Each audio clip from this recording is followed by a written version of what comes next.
దేవుడు ఇచ్చిన మరొక తరుణాన్ని బట్టి దేవుడు తెలుస్తూ కొద్ది నిమిషాలు ఆదికాండం 15వ అధ్యాయం 5వ వచనం చూద్దాం. 5 నుంచి 7 వచనాలు. ఆదికాండము 15వ అధ్యాయం 5 నుంచి 7 వచనాలు.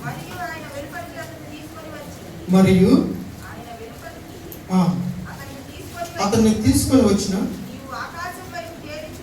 నీవు ఆకాశం వైపు తేరు చూచి నక్షత్రములు లెక్కించుటకు నీ చేతనైతే లెక్కించమని చెప్పి నీ సంతానము అలాగవునని చెప్పెను. అతడు యెహోవా నమ్మెను,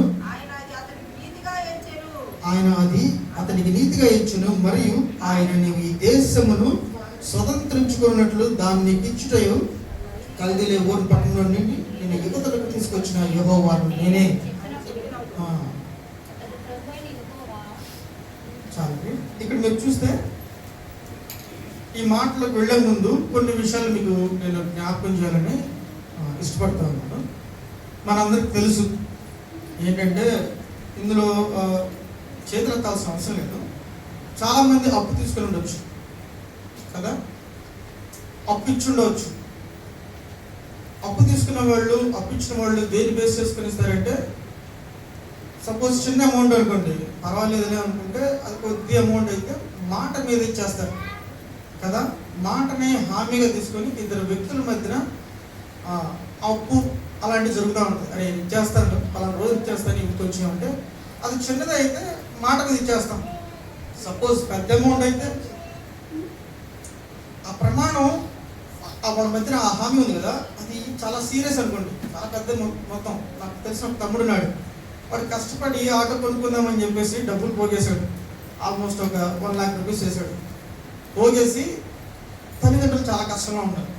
పెళ్లి గురించి, వాళ్ళ అన్న పెళ్లి గురించి ఇబ్బంది పడతా ఉంటే వాళ్ళ కష్టాన్ని చూసి వీడు తట్టుకోలేక వీడికి ఆ డబ్బు చాలా అవసరం, చాలా అంటే చాలా అవసరం. దానికి తోడు 1 లక్ష టన్ను పోగేసుకొని అప్పు చేసుకుని ఆటో కొనుక్కుందాం అనుకుంటాడు. ఈ డబ్బు ఇప్పుడు వాళ్ళకి ఇవ్వాలి. మరి వాళ్ళ నాన్నే కదా ఇస్తాడో లేదు తెలియదు, వాళ్ళ నాన్నే కదా అని చెప్పిస్తాడో లేదు తెలియదు కదా. ఏం చేశాడంటే ప్రామిసరీ నోట్ తీసుకొచ్చాడు. ప్రామిసరీ నోట్ తీసుకొచ్చి దాని మీద ఒక స్టాంప్ వేసి దాని మీద మొత్తం రాపించి వాళ్ళ నాన్న సంతకం, వీడి సంతకం తీసుకొని పైగా సాక్షి సంతకం. ఎవరి సంతకం? వాళ్ళ మేనమామని పిలిచి సాక్షి సంతకం పెట్టుకున్నాడు. వడ్డీకే మీల వాళ్ళ నాన్నకి ఆ డబ్బులు ఏం చేశాడంటే చేరుకోలేగానే, నీకు ఇప్పుడు అవసరం నాన్న, నాకు అర్థమవుతుంది, నువ్వు ఆల్మీలు అడుగుతుంటే నేను చూడలేకపోతున్నా, కానీ ఈ డబ్బు నీకెంత అవసరమో నాకు కూడా చాలా అవసరం. చాలా రోజుల నుంచి కూడబెట్టుకొని కష్టపడి కూడబెట్టుకొని ఆటో కొనుక్కుందామని ఉంచుకున్నా, కానీ ఇది నాకు చాలా అవసరం, ఇది చాలా సీరియస్ కమిట్మెంట్. అందుకని ఏం చేశాడంటే కొన్ని గుర్తులు యాడ్ చేశాడు. ఏంటిది? స్టాంపు, సాక్షి సంతకం, ఒక అగ్రిమెంట్ కదా. దీన్నే మనం ప్రామిసరీ నోట్ అంటాం కదా. ఆ ప్రామిసరీ నోట్ మీద పెట్టుకొని ఇది చేయటం ద్వారా ఏం చెప్పినా అంటే, ఇది నాకు చాలా తీవ్రమైంది, చాలా సీరియస్, ఇది నాకు నువ్వు ఇవ్వలేదనుకో అది చాలా నాకు ఇబ్బంది కలిగేస్తుంది. పెద్ద అమౌంట్ కాబట్టి ఇద్దరు వ్యక్తుల మధ్య జరిగింది, ఇది కొన్ని సంస్థల మధ్య జరిగింది. లేకపోతే బిల్డింగ్ కట్టుకుంటున్నారు అనుకోండి, వాళ్ళు పలానా మెటీరియల్ నువ్వు వేస్తే నేను ఎంత ఇస్తా అని చెప్పుకుంటాం. దీన్ని కాంట్రాక్ట్ అంటారు. సో మనకున్న ప్రమాణాల్లో రకాలు ఉన్నాయన్నమాట. ఫస్ట్ది ప్రామిస్ అయితే, మాట మీద ఆధారపడి మనం చేసేది ప్రమాణం అయితే. కొంచెం లీగల్ అగ్రిమెంట్స్ వచ్చి ఒకవేళ ఇది మీరేమనుకో చట్టబద్ధమైన చర్యలు ఉంటాయి, మీకు లీగల్గా కొన్ని పనిష్మెంట్స్ ఉంటాయి అని చెప్పేది ఏంటంటే కాంట్రాక్ట్. దేశాల మధ్య జరుగుతాయి ఒప్పందాలు. కాంట్రాక్ట్ అంటే ఒప్పందం, దేశాల మధ్య జరుగుతుంది. ఇంకొంచెం అది తీవ్రమైనది. ఇప్పుడు ఇరాను, ఇరాకు, లేకపోతే ఇజ్రాయెల్, ఇరాను, అమెరికా మధ్య యుద్ధం నడుస్తుంది. దీనికి కారణం ఏంటో తెలుసా? ఒకప్పుడు వాళ్ళ మధ్య ఉన్న ఒక ఒప్పందం బ్రేక్ అవ్వడం. 2015లో వాళ్ళకున్న ఒక అణు ఒప్పందాన్ని వాళ్ళు బ్రేక్ చేసుకున్నారు. ఏంటంటే హిరోషిమాలో ఒకసారి అణుబాంబు వేశారు, చాలా పెద్ద బాంబు వేసినప్పుడు అక్కడికక్కడే 70 నుంచి 80 మంది చనిపోయారు. సంవత్సరం తర్వాత ఆ బాంబు దాడులు గాయపడిన వాళ్ళు ఉంటారు కదా, ఆ తర్వాత సంవత్సరం తర్వాత వాళ్ళు చనిపోయారు. అది 1,40,000కి వెళ్ళింది. కొన్ని సంవత్సరాల తర్వాత ఆ బాంబు వేయటం వల్ల రేడియేషన్కి క్యాన్సర్ వచ్చిన వాళ్ళు చాలా లక్షల్లో ఉన్నారు. ఒక బాంబు దాడి వల్ల, ఒక అణుబాంబు దాడి వల్ల ఎంత నష్టం జరుగుతుంది. కాబట్టి ఇట్లాంటి మనకు వద్దు. ఎవరైనా ఇట్లాంటి ప్రయోగాలు చేస్తున్నారా వద్దు అని మీరు కనుక ఇది రాజీపడి దీని నుంచి విరమించుకుంటే మీకు కొన్ని వసతులు కల్పిస్తాం మేము, లేకపోతే కొన్ని బెనిఫిట్స్ ఇస్తామని ఒక సంధి ఉడంబడికని ఏర్పరచుకునే దేశాలు అది బ్రేక్ చేశారు ఇరాన్ వాళ్ళు. అక్కడి నుంచి స్టార్ట్ అయిందన్నమాట. 2018 నుంచి ఈ వాదన నడుస్తూ ఇప్పుడు చివరికి యుద్ధ రూపంలోకి వచ్చేసి మనందరం కూడా కొంచెం ఇబ్బంది పడతా ఉంది. దీన్ని ట్రీటీ అంటారు. ఏమంటారు? ట్రీటీ. ఫస్ట్ది ఏంటంటే ప్రామిస్, లేకపోతే ప్రమాణం. రెండోది ఒప్పందం. మూడోది వచ్చేసరికి సంధి లేదా ఉడంబడిక. ఇప్పుడు అబ్రహాం గారితో దేవుడు మాట్లాడుతున్న మాటలు ఏ కోవలోకి వస్తాయి? అబ్రహాం గారితో మనం చూసాం 15వ అధ్యాయం 5వ వచనం నుంచి 7వ వచనం వరకు మనం చూసాం. ఇప్పుడు దేవుడు సెలవిస్తున్న మాటలు అబ్రహాం గారికి ఈ 3 కేటగిరీలో ఎక్కడికి వస్తాయి? ఎక్కడికి? ప్రామిస్. ఇంకెవరైనా చెప్తారా? ప్రయత్నించండి. పదవి ఏ కోవలోకి వస్తుందంటే ఈ మూడిట్లోకి రాదు. దీనికన్నా అత్యంత గొప్పదైనది. కొన్ని గుర్తులు, కొన్ని సూచనలు యాడ్ చేయడం ద్వారా దాని తీవ్రతను తెలియజేస్తున్నాం. ఆ ప్రామిస్ యొక్క తీవ్రత, ఆ ప్రమాణం యొక్క తీవ్రతను అక్కడ తెలియజేస్తూ ఉంటుంది. ఇక్కడ దేవుడు కూడా ఇదిగో నేను నీకు చేస్తున్న ప్రమాణం తెలిసి చాలా సీరియస్ అది. It's a very serious commitment from my end అని దేవుడు అబ్రహాంకు చెప్తున్నాడు. ఎలాగో తెలుసా? మనం కింద వచ్చిన చదువుదాం. చదివితే 8వ వచనం ఇప్పుడు అంటాడు అబ్రహాం గారు అంటారు, ప్రభా ఇది నాకు చేస్తాను ఎట్లా తెలుసయ్యా అంటే అప్పుడు దేవుడు చెప్తా ఉంటాడు. అయితే 9వ వచనం చూద్దాం. ఆయన 3 ఏళ్ల పెయ్యను, 3 ఏళ్ల మేకను, 3 ఏళ్ల పొట్టేలను అతనితో చెప్పాను. అప్పుడు అవన్నీ తీసుకుని వాటి నడుమును ఖండించి దేని ఖండమును దాని ఖండములుగా ఎదురుగా ఉంచాను. పక్షులు అతను ఖండింపలేదు. 16వ వచనం చూసినట్టయితే 17వ వచనం చూసినట్టయితే మరియు ప్రొద్దుగుంకి కటిక చీకటి పడినప్పుడు రాజుచున్న పొయ్యి అగ్ని జ్వాలమును కనబడి ఆ ఖండం మధ్య నడిచిపోయాను. పురాతనమైన కాలంలో మధ్య ప్రాచీన దేశాల్లో ఒక ప్రమాణంలో కనుక రక్తం యాడ్ చేశారంటే అది చాలా చాలా చాలా తీవ్రమైనది. ఒక రక్తం కనుక ఆ ప్రమాణానికి యాడ్ చేశారంటే మనం చేతులెత్తి ప్రమాణం చేస్తూ ఉంటాం, దేవుని మీద ప్రమాణం చేస్తూ ఉంటాం, లేకపోతే వ్యక్తుల మీద, మనకి ఇష్టమైన వ్యక్తుల మీద ప్రమాణం చేస్తూ ఉంటాం. అట్లా కనుక ఏదైనా ప్రమాణంలో రక్తం యాడ్ చేశారంటే ఆ ప్రమాణాన్ని మీరిన వ్యక్తి చనిపోతాడని ఒక నమ్మకం. ఇప్పుడు దేవుడు ఏమంటాడు తెలుసా? అబ్రహామా నేను ఒక ప్రమాణం చేయబోతా ఉన్నాను. అది చాలా చాలా చాలా చాలా తీవ్రమైన ప్రమాణం. వాస్తవానికి 2 పార్టీలు చేసుకుంటాయి ప్రమాణం. ఇక్కడ ఖండించి దేవుడు వాటి మధ్య నుంచి నేను నడుస్తాను అంటున్నాడు. తన మధ్య నుంచి దేవుడు నడవాలి, అబ్రహాము నడవాలి. లెక్క ప్రకారం ఎవరైనా సరే ప్రమాణం చేస్తే తీసుకున్నోడు సంతకం పెట్టాలి, ఇచ్చినోడు సంతకం పెట్టాలి. కానీ ఇక్కడ దేవుడు ప్రమాణం చేస్తున్నాడు, అబ్రహాం మాత్రం నడిచేవాళ్ళ ఇందులో నుంచి. అబ్రహాం నడిచేవాళ్ళ ఆ ఖండముల మధ్య నుంచి దేవుడు ఆ అగ్ని జ్వాలలాగా, లేకపోతే అక్కడ రాసింది కదా రాజుచున్న పొయ్యి వల్ల ఆ అగ్ని జ్వాల అంట ఆ ఖండముల మధ్య నుంచి వెళ్ళిందంట. దేవుడు మాత్రమే ప్రమాణం చేశాడు, అబ్రహాం గారు ప్రమాణం చేయలేదు. నీతో నాకు అంటే లేకపోతే నీ ప్రమాణంతో నాకు సంబంధం లేదు, నేను ఇది నెరవేర్చబోతున్నాను. దీన్ని ఏమన్నారు తెలుసా? ఈ 3 కోవలకు రాదు, మనం ఇంకొక కోవ కనబడుతుంది. అది 21వ వచనం చివరి వచనం. అదే అధ్యాయం 15 అమోరీయులను, కనానీయులను, గిర్గాషీయులను, యెబూసీయులను నీ సంతానానికి ఇచ్చియున్నానని హల్లెలూయా. ఏం చేశారంట? ఏం చేశారు? చెప్పాలి. ఏం చేశారు? ఇంతకు ముందు వరకు మనం ఏం చూసాం? ప్రమాణం చూసాం, ఒప్పందం చూసాం, ఉడంబడిక చూసాం. ఇక్కడ వీటన్నిటికంటే గొప్పదైనది, మించిపోయినది, చాలా తీవ్రమైనది, పవిత్రమైనది, బాధ్యత కూడినది, విధేయత కూడినది నిబంధన. ఏంటది? నిబంధన. ఇది చాలా గొప్పది, చాలా తీవ్రమైనది. ఇది అబ్రహమా, నీతో నేను నిబంధన చేస్తున్నాను. వాస్తవాన్ని బైబిల్లో చాలా నిబంధనలు ఉన్నాయి. దేవుడు నోవహు గారితో నిబంధన చేశారు. అక్కడ గుర్తు పెట్టారు, ఏంటది? రెయిన్బో. అలా గుర్తు పెడతాడు దేవుడు ఖచ్చితంగా నిబంధన ప్రతిసారి. మోషే గారికి నిబంధన చేశారు. అక్కడ గుర్తు ఏంటో తెలుసా? విశ్రాంతి దినము. లేకపోతే దావీదు గారికి నిబంధన చేశారు. ఆ గుర్తు ఏంటో తెలుసా? సింహాసనము, త్రోను గురించి. అబ్రహాం గారికి కూడా దేవుడు నిబంధన చేశాడు. ఇక్కడ గుర్తులు ఉన్నాయి, ఇక్కడ కూడా గుర్తులు ఉన్నాయి. సున్నతి కూడా ఒక గుర్తు. ఈ ఖండముల మధ్యలో నుంచి అంటే దేవుడు వెళ్ళాడు. ఒకవేళ నేను కానీ ఆ ప్రమాణం మీరితే ఆ ఖండములను చూసారా, ఆ ఖండముల వల్లే నేను మారతా అని చెప్పకనే చెప్పే ప్రమాణం. వీటన్నిటిని మించిన ప్రమాణం నిబంధన. ఏంటది? ఈ నిబంధన దేవుడు చేశాడు. దేని గురించి చేశాడంటే, దేని గురించి చేశాడండి? ఇందాక 5వ వచనం చదివాం, తర్వాత 7వ వచనం చదివాం. 5వ వచనం దేని గురించి నిబంధన చేశారు? సంతానం గురించి. సంతానం గురించి నిబంధన చేశారు. 7వ వచనంలో స్వాస్థ్యము గురించి. సంతానము, స్వాస్థ్యము. స్వాస్థ్యం అంటే ల్యాండ్. సంతానం అంటే మనకు తెలిసింది పిల్లల గురించి. లేకపోతే ఆయనకి పిల్లలు పడతలా. ఎలియాజరే నా దాసుడు అవుతాడుగా, నువ్వు ఎంత ఆశీర్వదించిన ఏం ప్రయోజనం అయ్యా? యెహోవా వాక్కు ప్రత్యక్షమైందంట. ఆ యెహోవా వాక్కు అంటది నేనే యెహోవా అని అంటది. అంటే అక్కడ ఎవరు వచ్చారో మీరు అర్థం చేసుకోవచ్చు.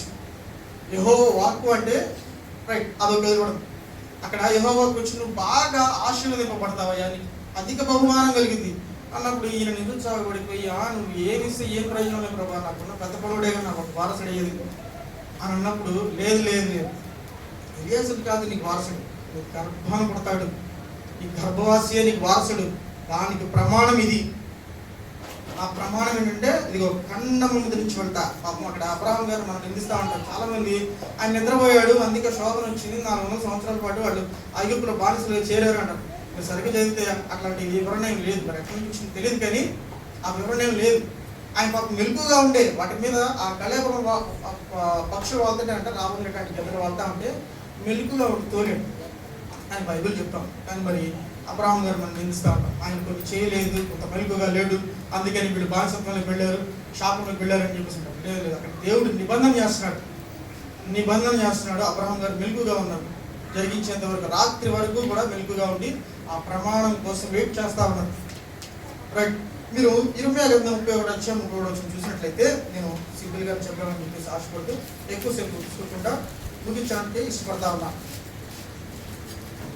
21:31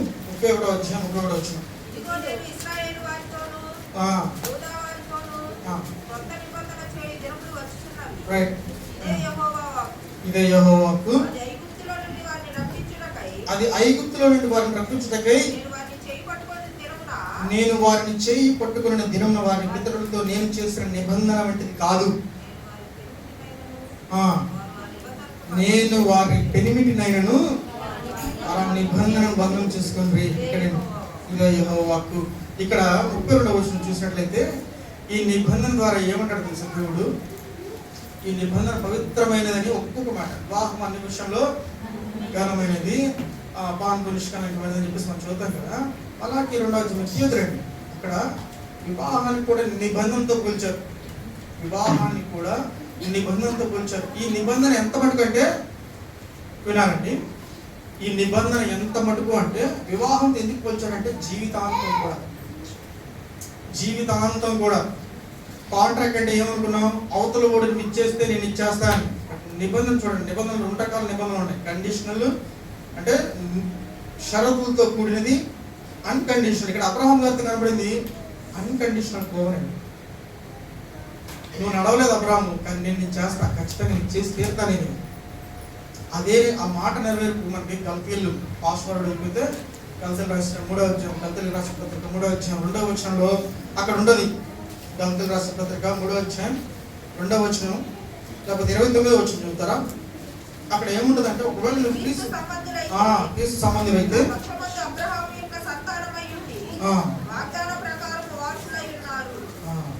ఇంకొకసారి చదువుతారా? మీరు కనుక క్రీస్తు సంబంధులు అయితే ఆ పక్షమందు అబ్రహాము యొక్క సంతానమై ఉండి వాగ్దాన ప్రకారము వారసులై ఉన్నారు. ఈ మాట నెరవేర్పు ప్రభువైన యేసుక్రీస్తు వారిలో నెరవేరింది. రైట్, ఇక్కడ నా ఉద్దేశం ఏంటంటే ఇది ఎలా నెరవేరిందని చెప్తాం కాదు, కానీ ఇక్కడ నిబంధన మారిపోతాం. నిబంధన మారిపోతాం.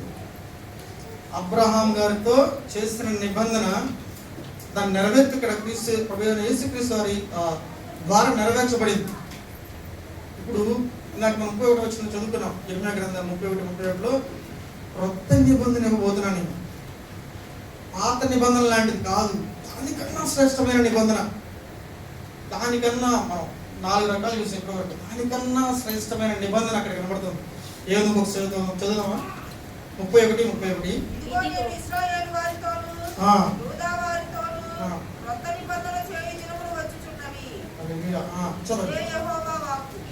అది ఐగుప్తులో నుండి వారిని రప్పించుటకై నేను వారిని చెయ్యి పట్టుకొనిన దినమున వారి పితరులతో నేను చేసిన నిబంధన వంటిది కాదు. నేను వారి పెనిమిటినైనను వారు ఆ నిబంధనను భంగము చేసుకొనిరి. ఇదే యెహోవా వాక్కు. ఇదే ఈ దినములైన తర్వాత నేను ఇశ్రాయేలు వారితో వారితో చేయబో నిబంధన ఇదే. వారి మనసులలో నా ధర్మ విధి ఉంచుదును, వారి హృదయం మీద దాన్ని వ్రాసిదను. యెహోవాకి ఇదే, నేను వారికి దేవుడై ఉందును, వారు నాకు జనులగుదురు, మరి ఎన్నడూ కూడా ఎవరి గురించి బోధనగుదుమని అక్కడ దేవుడు క్రొత్త నిబంధన ప్రవేశపెడతా ఉన్నాడు. ఇన్నాళ్ళు మనం పాత నిబంధనలో అబ్రహాం గారితో చేసిన నిబంధన మనం చూసాం. అది యేసుక్రీస్తు వారి జీవితంలో ఆయన ద్వారా, ఆయన పరిచయం ద్వారా, లేకపోతే ఆయనలో నెరవేర్చబడతా ఉంది. ఎవరికైతే ఉన్నారో వాళ్ళంతా కూడా అబ్రహాం సంతానమే, నక్షత్రం వలె మించి ఉంటారు వాళ్ళు అని ఆ నిబంధన ఇక్కడ నెరవేర్చబడతా మనం చూస్తూ ఉంటాం. అయితే దేవుడు అంటున్నాడు, వీళ్ళు నిబంధన మీరారు, పాత నిబంధనను మీరారు. నేను కొన్ని విషయాలు ప్రస్తావించకపోలేదు, ఇక్కడ సమయం ఎక్కువ తీసుకుంటుంది కాబట్టి. ఇక్కడ నిబంధన మీరారంట కాబట్టి ఆ పాత నిబంధన కాదు, కొత్త నిబంధన ఇవ్వబోతా ఉన్నాం. అంతకన్నా శ్రేష్టమైంది. వాళ్ళకి పలకల మీద రాసిచ్చాం నిబంధన. మనం మహా అయితే పత్రాల మీద రాసుకుంటాం, లేకపోతే ఆ ప్రామిసరీ నోట్లో రాసుకుంటాం.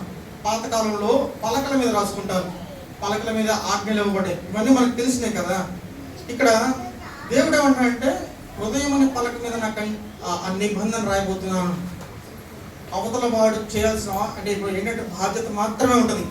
నేను నాకు చెప్తున్నాను, కాంట్రాక్ట్కి కోవెనెంట్కి డిఫరెన్స్ చెప్తానే ఉన్నాను. కాంట్రాక్ట్ ఏంటంటే నువ్వు ఇది చేస్తే నేను ఇంత ఇస్తా, నాకు కావాల్సింది నువ్వు ఇది చేస్తేనే నీకు ఈ కాంట్రాక్ట్ ఇస్తా.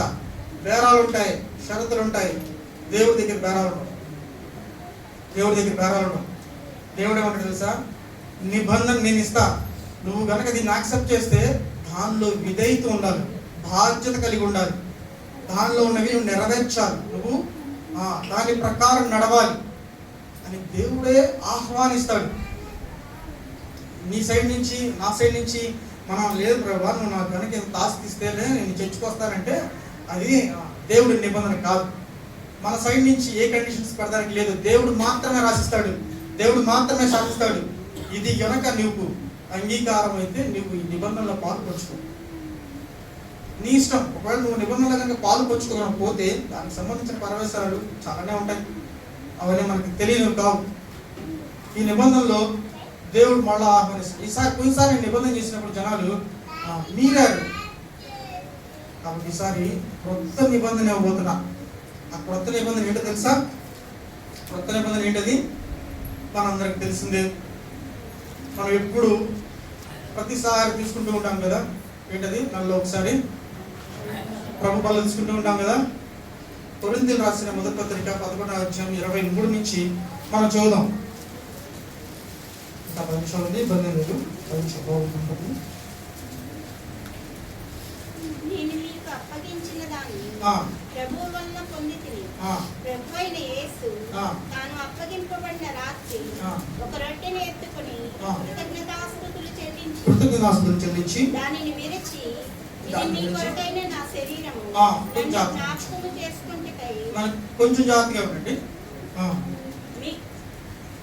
జ్ఞాపకము చేసుకొనుటకై దీనిని చేయడని చెప్పెను. ఆ ప్రకారమే భోజనమైన పిమ్మట ఆయన పాత్రను ఎత్తుకొని ఈ పాత్ర నా రక్తము వలనైన క్రొత్త నిబంధన మీరు దీనిలోనిది త్రాగునప్పుడెల్లా నన్ను జ్ఞాపకం చేసుకొనుటకై దీనిని చేయడని దీన్ని చేయడని చెప్పాను. మీరు ఈ రొట్టెని తిని ఈ పాత్రలోని త్రాగునప్పుడల్లా ప్రభువు వచ్చే వరకు ఆయన మరణమును ప్రచురించుదరు. దేవుడు కొత్త నిబంధనలోకి ఇన్వైట్ చేస్తున్నాడు. ఏంటి తెలుసా అక్కడ? దాని గుర్తులు ఏంటి తెలుసా? ప్రతి నిబంధనకి కొన్ని గుర్తులు ఉన్నాయి. ప్రతి నిబంధనకి గుర్తులు ఉన్నాయి. ఏంటి ఆ గుర్తులు? పాత నిబంధనలు చూసినట్లయితే అక్కడ ఆ రెయిన్బో కానీ, లేకపోతే ఆ రంగుల విల్లు కానీ, లేకపోతే సింహాసనమో, లేకపోతే ఆ విశ్రాంతి దినమో, ధర్మశాస్త్రమో, ఇట్లాంటి గుర్తులు ఉన్నాయి. ప్రతి ప్రమాణానికి గుర్తులు ఉన్నాయి. ఇక్కడ కూడా కొన్ని గుర్తులు ఉన్నాయి. ఏంటో తెలుసా గుర్తు? ఏంటది? మనం చదివాం. ఈ పాత్ర నా రక్తం వలనైనా. ఇక్కడ కొత్త నిబంధన కూడా గుర్తులు ఉన్నాయి. ఏంటి ఆ గుర్తులు? పాత్ర, ఈ కప్, దిస్ కప్. ఆ కప్పు చూసారా? అది ఆయన నిబంధన గుర్తు. ఎందుకంటే అందులో ఆయన రక్తం ఉంది. మరలా దేవుడు రక్తాన్ని యాడ్ చేశాడు. ఇందాక మనం చెప్పుకున్నాం. ఏ ప్రమాణానికైనా సరే రక్తంతో వాళ్ళు ఆ ముద్ర తీసుకొచ్చి బలిగా అని నాకు ముద్రగా వేశారంటే అది చాలా చాలా చాలా చాలా తీవ్రమైన ప్రమాణము, సీరియస్ కమిట్మెంట్ ని తెలియజేసే గురుతు అది. ఇక్కడ దేవుడు కూడా మరలా ఒక గుర్తు యాడ్ చేశాడు. ఏంటంటే ఆ గుర్తు ఈసారి జంతువుల రక్తం కాదండి, పశువుల రక్తం కాదండి, పరిశుద్ధుని రక్తం.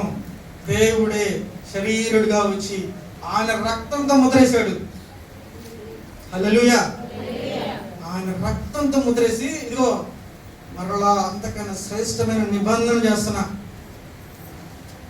ఇప్పుడు దేవుడు నిబంధన ఇచ్చాడు, పర్వాలేదు, ఓకే, మనకు అర్థమైంది. నిబంధన అంటే అర్థమైంది. ఇక్కడ దేవుడు మన సైడ్ నుంచి విధేయత చూపించవలసిన విషయాలు రెండు ఉన్నాయి. ఏంటవి అంటే మనం చదువుకున్నాం 24వ వచనంలో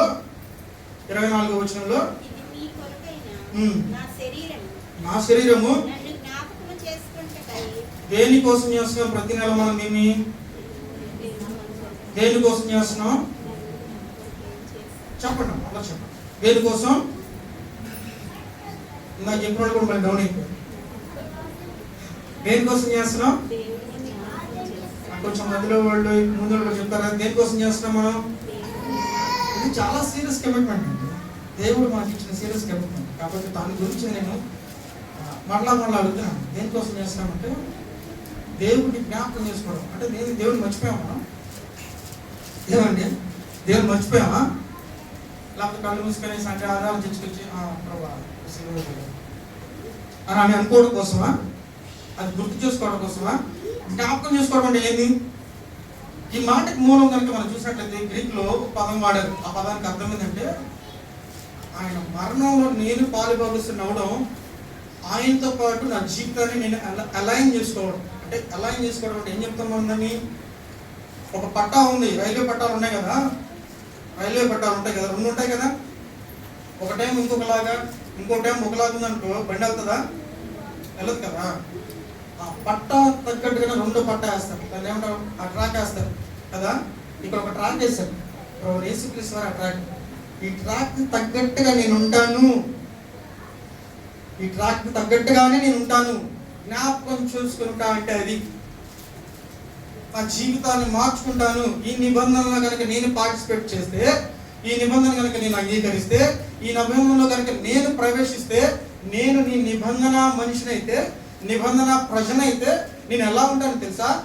ఇదిగో పక్కన ఒక ట్రాక్ ఇస్తాడు దేవుడు, అది యేసుక్రీస్తు. ఆ ట్రాక్ తగ్గట్టుగానే ఉంటాను నేను. అంతేకాని వేరే ట్రాక్ లాగా, సంబంధమైన ట్రాక్ లాగా, బండి నడవకుండా అడ్డుపడే ట్రాక్ లాగా నేను ఉండను.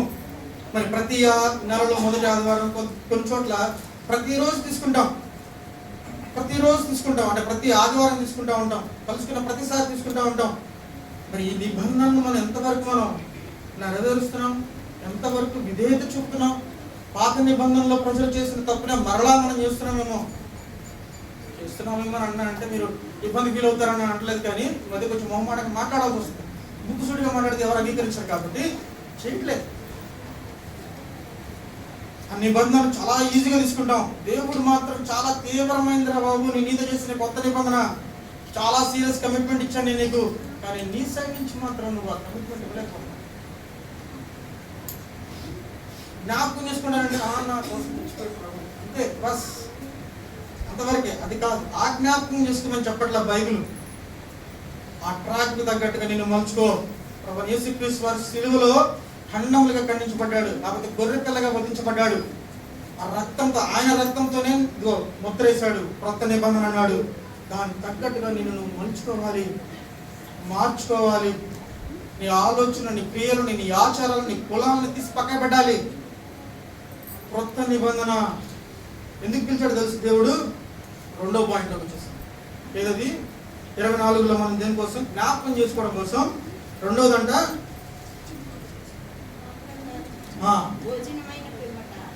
26వ వచనం చదవండి. తాగునప్పుడల్లా హల్లెలూయా. ఎప్పుడు దేనికోసం? ఇది రెండోదండి.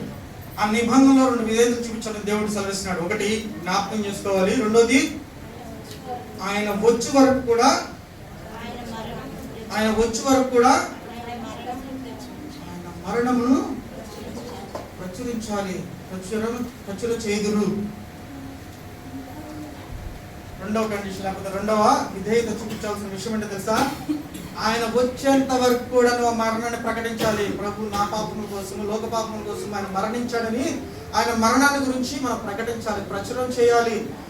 By partaking of that last supper, లేకపోతే దాన్ని ఏమంటాం? కమ్యూనియన్. ఏం చెప్పాను తెలుసా? నా కోసం ఆయన చనిపోయాడు, ఆ నిబంధనలో నేను పాలిభాగస్తుడిని అయ్యాను అని నువ్వు ఈ సంఘానికి వచ్చి ప్రైవేట్గా చెప్తున్నావు.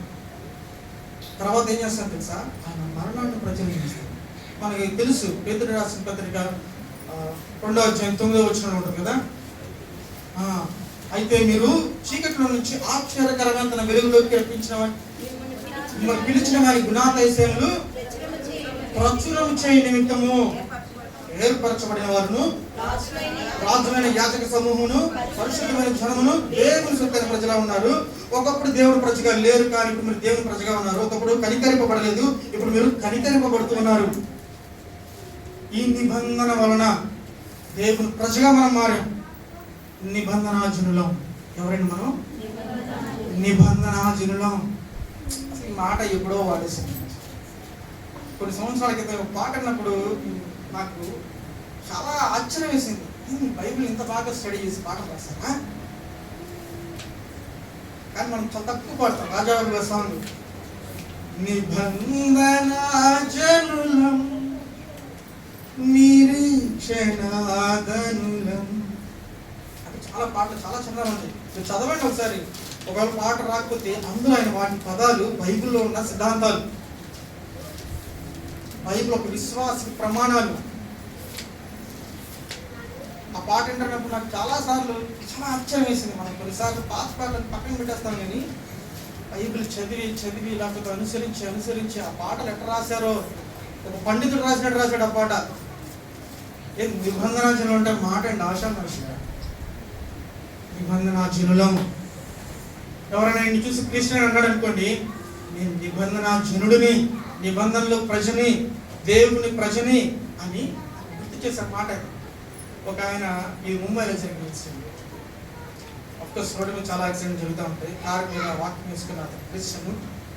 ఒక బైక్ కూడా వచ్చి గుద్ది కారు డ్యామేజ్ అయింది. తప్పు బైక్ కూడా, కారు డ్యామేజ్ అయింది. ఈ క్రిస్టియన్ ఉన్నాడు కదా, ఇతను బయటకు వచ్చి చాలా శాంతంగా నెమ్మదిగా మాట్లాడుతూ ఉంటే వాడు ఇంకా రెచ్చిపోతూ ఉన్నాడు. వాడు ఇంకా బాగా అసలు పచ్చరిల్లిపోతూ ఉన్నాడు. ఈయన మాత్రం నువ్వు కట్టించు, ఆయన అడిగిందంటే నా నష్టం నువ్వు భరించు, నాకు నష్టం తీర్చు, నువ్వు తప్పు చేసావు కాబట్టి నువ్వే కట్టావు అని చెప్పేసి విధానం మాట్లాడుతున్నాడు. అవుతాడు మాత్రం చాలా రెచ్చిపోతున్నాడు, బుద్ధులు మాట్లాడుతున్నాడు, కొడతానికి సిద్ధమవుతున్నాడు. ఈలోగా అటువంటి ట్రాఫిక్ పోలీసు చూసి వచ్చాడు. పోలీసులు వచ్చి మాట్లాడుతుంటే వాడు బైక్ కూడా రివర్స్ అవుతాడు. ఆయన ఒక మాట అన్నాడు, ఏంటంటే తెలుసా, రే వాడు క్రిస్టియన్ కాబట్టి నువ్వు బ్రతికిపోయావు, వాడు క్రిస్టియన్ కాబట్టి నువ్వు ఇట్లా రెచ్చిపోతున్నావు, ఇంకొకడు అయితే నేను ఇక్కడ కొట్టేవాడేమో. చాలా పద్ధతిగా మాట్లాడుతున్నాడు. అతను క్రిస్టియన్ కాబట్టి ఆ వాక్యం చూశాడు. ఆ గండి గుర్తు ఏం గుర్తుంది? నేను నిబంధన జనుడును, నిబంధనలో ప్రజను అని బయట వాళ్ళు చెప్తారు. దేని ద్వారా తెలుసా? మన ప్రవర్తన ద్వారా, మన మాట ద్వారా, మన ఆలోచన ద్వారా, క్రియ ద్వారా. క్రిస్టియన్ రాన్నాడు. క్రిస్టియన్ అంటే నేను కొత్త నిబంధనలో పాలిభాగిస్తున్నాను, దేవుడు చేసిన సివియర్ కమిట్మెంట్ ఉన్న ఆ నిబంధనలో నేను పాలిభాగస్తుని. జనాలే చెప్తున్నారు నాకు గుర్తుని, జనాలే చెప్తున్నారు క్రిస్టియన్ రా. కొంతమంది అంటారు వీళ్ళే క్రిస్టియన్స్. అమ్మా నువ్వు నిబంధనలో ఇక్కడికి వచ్చి రోజు చేసినంత మాత్రాన బల తీసుకున్నంత మాత్రాన బయటికి వెళ్ళి మరలా అదే స్వభావం కింద బతుకుతున్నట్లయితే నువ్వు నిబంధన ప్రజలు కావు. నీకు ఆ గుర్తు లేదు. నువ్వు ఇక్కడ బైబిల్లో గుర్తులు చూస్తున్నావు, దేవుడి ఇచ్చిన నిబంధనలో గుర్తులు చూస్తున్నావు. నువ్వు గుర్తుగా మారాలి. బయటికి వెళ్ళిన తర్వాత నేను గుర్తుగా బతకాలి. దేనికోసం అంటే ఆయన జ్ఞాపకం చేసుకుంటూ ఆయన మరణంని ఆయన వచ్చేంత వరకు ప్రచురణ చేసేంత వరకు కూడా, ప్రచారం చేసేంత వరకు, ప్రకటించేంత వరకు కూడా దేవుడి మరణానికి ఆ గమనానికి మధ్య నిలబడిన వాడే కోవనెంట్ పీపుల్, నిబంధన ప్రజ, దేవుని ప్రజ. ఆయన మరణానికి ఆయన రెండవ రాకడికి మధ్య ఉన్నవాడు ఆ నిబంధనలో పాలిభాగస్తుడు. ఆయన వచ్చేంత వరకు ఆయన మరణాన్ని ప్రకటిస్తారంట. పాపం మనం ఎంతమందికి చెప్పాము కదా, ఎంతమందికి చెప్పాము. అవసరం లేదు. ఇప్పుడు నోటితో లేకపోతే బైబిల్ పట్టుకుని రోడ్డు చెప్తున్న పరిస్థితులు వేరుగా ఉంది. కానీ ప్రవర్తన ద్వారా ఆ కారుని చూసి పోలీసు కూడా అన్నాడు, ఆ మాట తీరు చూసి పోలీసు కూడా అనుకున్నాడు. నిబంధనలోడు పాలిభాగస్తుడు. ఆయనకు తెలియదు అది నిబంధన అండి. క్రిస్టియన్ అంటే కోవనెంట్ పీపుల్, సీరియస్ కమిట్మెంట్ లో పాలిభాగస్తుడైన కమిటెడ్ పీపుల్. నిబంధనలో పాలిభాగస్తుడండి. దేవుని ప్రజలను నా ఐడెంటిటీ మారిపోయింది. శరీరాన్ని బట్టి కాదు నా ఐడెంటిటీ, కొత్త నిబంధన బట్టి దేవుడు నాకు నూతన గుర్తింపించాడు. ఒకప్పుడు శారీరానుసారంగా ఫిజికల్ గుర్తులతో ఉన్నా నేను పాత నిబంధనలో. కానీ కొత్త నిబంధనకు వచ్చేసరికి అంతరంగంలో మార్పు చెందుతుంది. ఇన్నర్ వర్డ్స్ మారిపోతుంది, ఆత్మ మారిపోతుంది, మార్పు చెందుతుంది, మారు మనసు అనుభవాలు. ముందు నువ్వు ఉన్న స్థితి కాదు, వేరే స్థితి మనకు కనపడతాం. అది గుర్తు. ఆ గుర్తులు లేకుండా క్రైస్తవులు అని చెప్పుకుంటే ఆ నిబంధనలో మనం పాల్గొస్తుంది. ఆ గుర్తులు మనం క్యారీ చేయాలి. చుట్టుపక్కల ఉన్న వాళ్ళకి మనం నోటితో చెప్పలేకపోవచ్చు, మన ప్రవర్తన ద్వారా ఖచ్చితంగా చెప్పవచ్చు, మన మాట తీరు ద్వారా ఖచ్చితంగా చెప్పవచ్చు, మనం ప్రేమించే తీరు ద్వారా ఖచ్చితంగా చెప్పవచ్చు, మన మంచితనం కనపరచడం ద్వారా ఖచ్చితంగా చెప్పవచ్చు. దేవుడు మరణాన్ని గురించి చెప్పకనే చెప్తాం. ఇప్పుడు క్రిస్టియన్ కాబట్టి ఇట్లా ఉన్నాడు. కొంతమంది అయితే ఎగతాళి చేస్తారు. సాతాను చేసే పని అది. ఎవడైనా దాన్ని అత్యున్నతమైన దాన్ని అందుకోలేకపోతే ఏం చేస్తాడని తెలుసా? అపహాస్యం చేస్తాడు. ప్రస్తుతం కదా జరుగుతుంది సోషల్ మీడియాలో. అపహాస్యం చేస్తాడు. దాన్ని అందుకునేంత ప్రమాణమైన నిబంధనలకి కడగలేదు. సాక్షాత్ దేవుడే భూమి మీదకి వచ్చి ఆయన రక్తంతో నిబంధన చేసి కొత్త నిబంధన ఇచ్చాడు. అందుకే బైబిల్ అంటే ఏంటంటే ఇది పవిత్ర గ్రంథం, పరిశుద్ధ గ్రంథం అంటాం. తెలుసా? నా మటుకైతే ఇది నిబంధన గ్రంథం. ఏం గ్రంథం? పాత నిబంధన అన్నారు, కొత్త నిబంధన అన్నారు. వాళ్ళు చెప్పకనే చెప్తున్నారు ఆ మాట. సమయం అయిపోయింది కూడా. ఒక్క వచ్చిన చదివి ఇంకా మనం ముగించేసుకున్నాం. ఏప్రిల్ రాసిన పత్రిక 13 వచ్చిన ఏప్రిల్ రాసిన పత్రిక 13.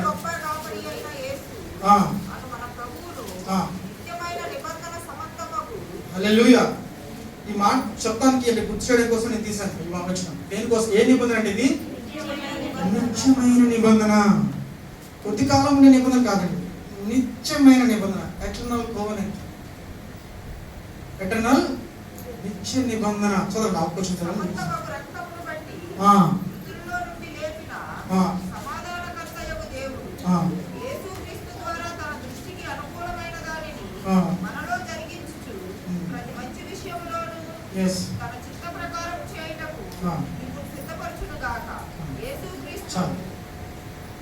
నిత్య నిబంధన బ్రతుకు అయిపోయేంత వరకు. నిన్న కూడా మౌనం బాగాడు. నాకు ఆ మాట గుర్తొచ్చినప్పుడు మళ్ళీ అనిపిస్తుంది, మనం ఏం చేయట్లేదే అని బాధపడతా ఉంటాం ఒకసారి. బ్రతుకు అయిపోయేంత వరకు, తుది శ్వాస వరకు కూడా నేను ప్రకటిస్తానని చెప్పేసి మనం ప్రమాణం చేస్తున్నాం. కానీ ఆ ప్రమాణం నెరవేర్చట్లా.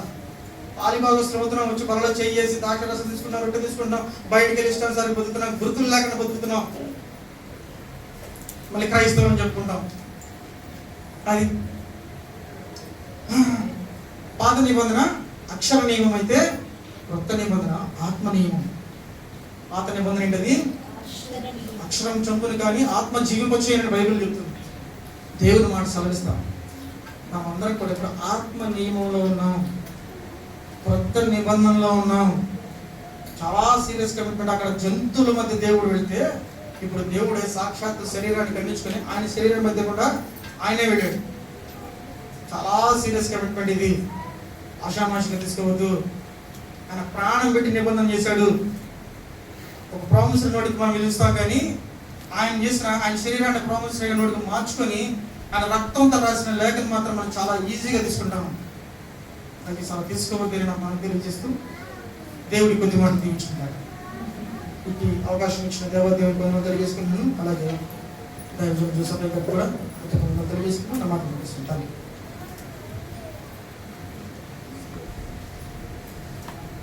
ప్రార్థన చేద్దాం.